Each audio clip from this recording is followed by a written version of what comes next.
Здравейте, здравейте! Ето един прекрасен ден, неделен. Ние сме се запътили към правите камъни. На пътеката сме, която ще ни отведе там. Също така и тази пътека може да ни отведе и до пещерата на просветените, която се нарича Корабът, и до язовира, който се стопанисва, забранен е риболова. Намираме се в средна Сърнена гора, Розовец, Бабек, между Бабек и Розовец. Да се представя набързо, аз съм Ангелина, консултант по HACCP системи, въвеждам и поддържам системите за самоконтрол по международен стандарт, бизнес оператори на храни, малки, семейни, традиционни, кулинарни, фермерски, занаятчийски, бутикови предприятия, цехчета и търговците на храни също, местни търговци на храни, местни храни.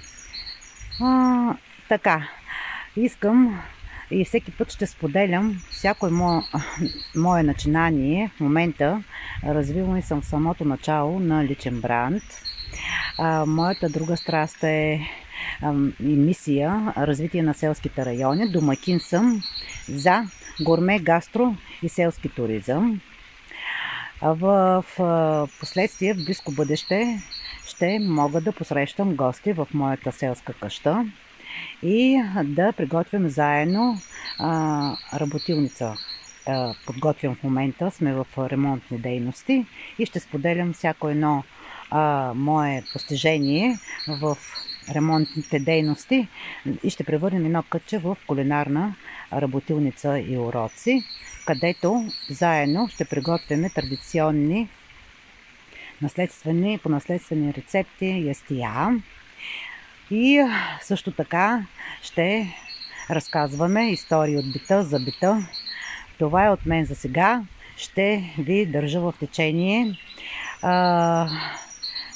Все още не съм публикувала YouTube канала ми и той е в самото му начало. Ще развивам YouTube канал и ще се позиционирам и в тази социална мрежа.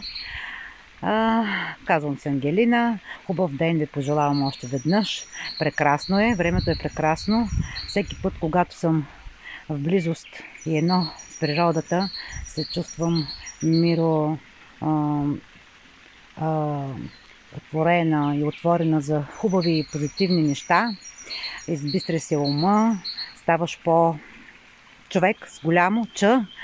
И така пожелавам ви здраве и повече усмивки. Останете позитивно настроение.